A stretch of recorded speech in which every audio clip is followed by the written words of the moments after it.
Seorang pria dengan nafas terengah melakukan panggilan darurat 911. Dari seberang telepon, terdengar suara wanita yang menanyakan situasi yang dihadapi lelaki tersebut. Dia pun menjawab, ada percobaan bunuh diri di lokasinya, dan film pun dimulai. Ben Thomas, lelaki yang kita lihat di awal scene tadi, melakukan komplain kepada sebuah perusahaan penjual daging. Yang menjadi lawannya adalah Ezra Turner, seorang petugas customer service di tempat itu. Meski dicerca pertanyaan, Ezra berusaha menjawab setenang mungkin. Sementara Ben, yang mengetahui lawan bicaranya adalah seorang tunanetra, mencoba memancing emosi lawan bicaranya tersebut. Tidak terpancing oleh hinaan Ben, Ezra memilih untuk menutup teleponnya. Di kantornya, Ben terlihat mengamati beberapa laporan keuangan orang-orang di tempatnya bekerja, yang salah satunya bernama Emily Posa. Raut kepedihan yang mendalam terpancar dari matanya. Ben melakukan perjalanan ke rumah Emily. Tetapi dari tetangga Emily, Ben mengetahui bahwa Emily tidak berada di rumah, melainkan di sebuah rumah sakit. Sesampainya di rumah sakit, Ben menuju ke poli jantung. Seorang wanita masuk ke dalam lift tersebut. Wanita tersebut adalah Emily Posa, orang yang Ben cari. Ben mengikuti Emily dari belakang.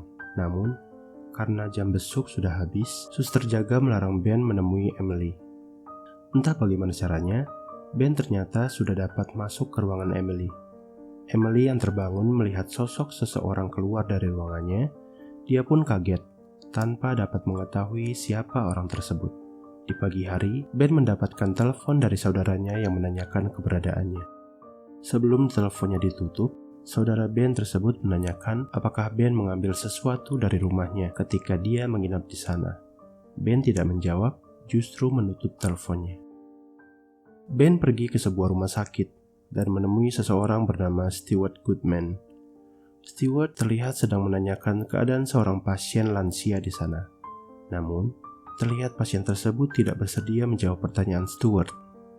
Ben seorang petugas pajak yang mengawasi kondisi keuangan orang-orang yang bermasalah dalam pembayaran pajak. Dia berwenang untuk memberikan bantuan penundaan pembayaran pajak orang yang diawasinya atau sebaliknya. Ben menanyakan apakah mobil yang berada di luar RS yang ditemuinya tadi adalah mobilnya. Stewart tidak bisa berkelit dan mengaku bahwa sangat membutuhkan bantuan Ben untuk penundaan pembayaran pajaknya. Ben keluar dari ruangan tersebut dengan tatapan yang tidak senang. Ben justru mampir ke ruangan pasien lansia tadi dan mencoba mencari tahu apakah Stewart orang yang pantas mendapatkan bantuannya. Dari pasien itu, Ben kelihatannya dapat mengetahui bahwa Stewart adalah orang yang kurang baik. How was he punishing you, I know?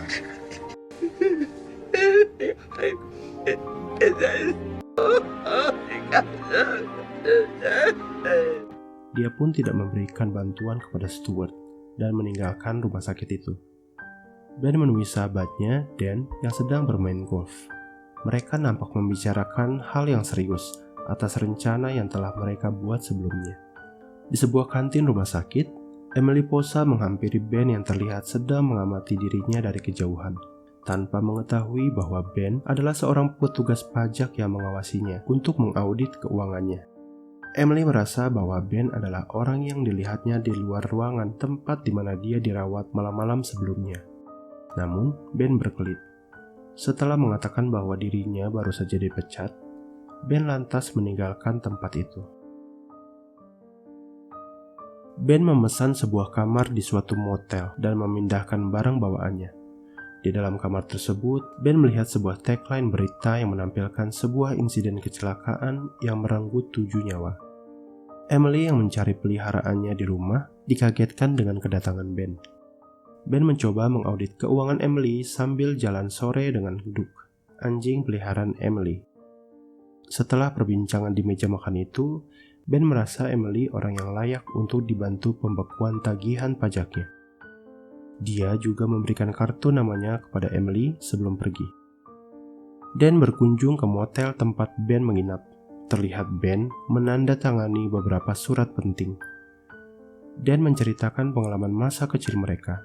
Namun Ben justru marah dan menginginkan Dan untuk tetap fokus pada tujuan akhir mereka. Ben menemui teman lamanya, Holly, sebuah petugas di Departemen Perlindungan Anak dan Keluarga. Ben menginginkan Holly untuk mencari seseorang yang pantas untuk dibantunya. Connie Tepos, seorang wanita dengan 2 anak yang menjadi korban kekerasan kekasihnya, dibantu oleh Ben. Namun dia menolak karena takut kekasihnya akan marah. Ben lalu meninggalkan kartu namanya untuk orang yang hendak dibantunya itu. Di sebuah rumah sakit, Ben sepertinya sedang bersiap untuk melakukan sebuah operasi. Di sela waktu menunggu, Ben terkenang akan istrinya dan terlintas sebuah insiden kecelakaan di mimpinya. Emily Posa yang hendak kembali pulang ke rumahnya tiba-tiba saja terjatuh dan tak sadarkan diri. Di sebuah tempat di mana banyak orang berlalu lalang, Ezra memainkan pianonya, sementara Ben terlihat memantau dari kejauhan. Masuk ke dalam restoran, Ben terlihat memperhatikan Ezra. Ben menyapa Ezra dan menyebut namanya. Ezra pun nampak kaget namanya disebut. Malam itu Ben mendapatkan telepon dari Emily yang terbaring di rumah sakit. Emily meminta Ben untuk menceritakan sebuah dongeng agar dia bisa tertidur.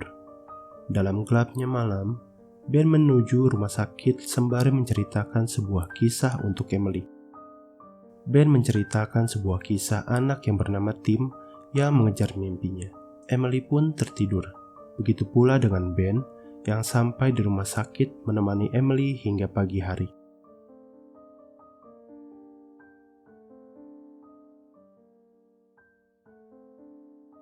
Dokter memberikan sebuah alat yang akan berbunyi jika Emily mendapatkan pendonor jantung untuknya.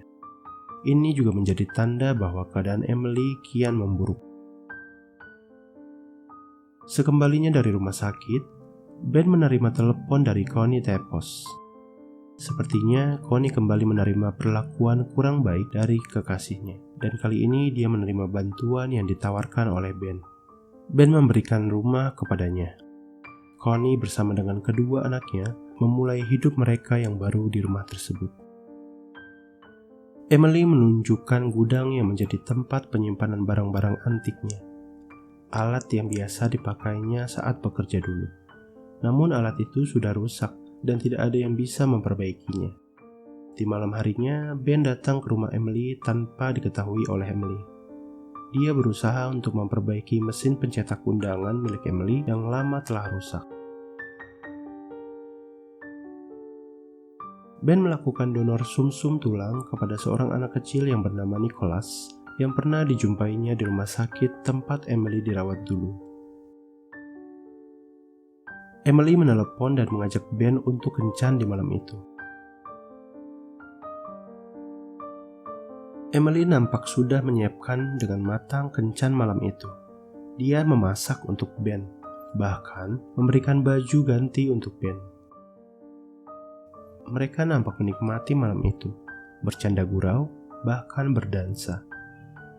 Ben memberikan sebuah kejutan untuk Emily, yang tanpa disadari Emily menjadi kejutan yang sangat berharga untuknya, karena mesin miliknya yang sudah lama rusak ternyata dapat diperbaiki oleh Ben.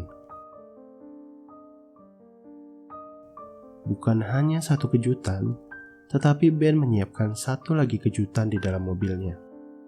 Tapi ketika Ben sampai di mobil, adiknya yang bernama Ben datang menghampirinya. Ternyata selama ini Tim mengambil identitas adiknya, Ben.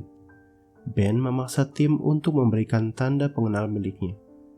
Ben menanyakan apa hubungan Tim dengan Emily Posa. Ben memberikan waktu kepada Tim untuk kembali secepatnya.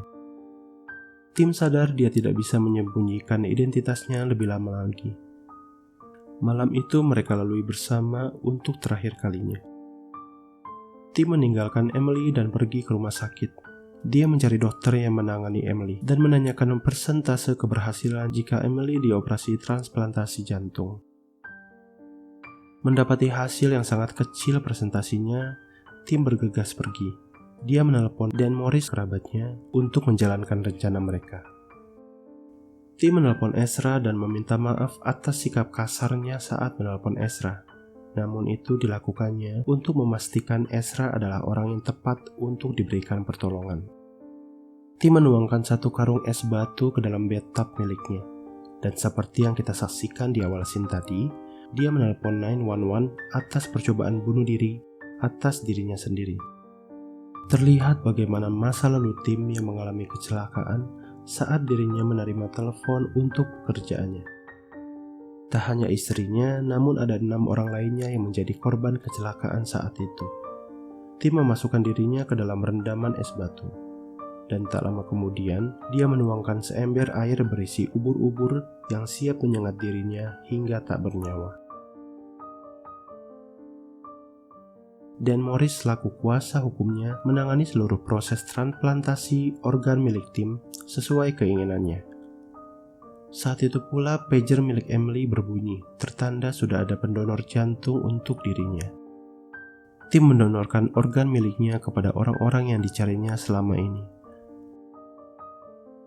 Paru-parunya didonorkan untuk adiknya Ben, livernya diberikan untuk Holly, ginjalnya untuk George, sumsum tulang kepada Nicholas, rumah untuk Connie Tepos, kornea mata untuk Ezra, dan jantungnya untuk Emily Posa. Dan film pun tamat. Ini salah satu film favorit gua dan Will Smith sebagai pemeran utamanya selalu memerankan film dengan sangat baik. Sekian dulu film kali ini. Dukung terus channel ini dengan klik tombol subscribe kalau kalian suka dengan film-film di channel ini. Nyalain lonceng notifikasinya kalau kalian mau dapat update film terbaru di channel ini. Komen-komen film apa yang bakal gue ceritain selanjutnya. See you next time, tetap semangat dan jaga kesehatan. Ciao.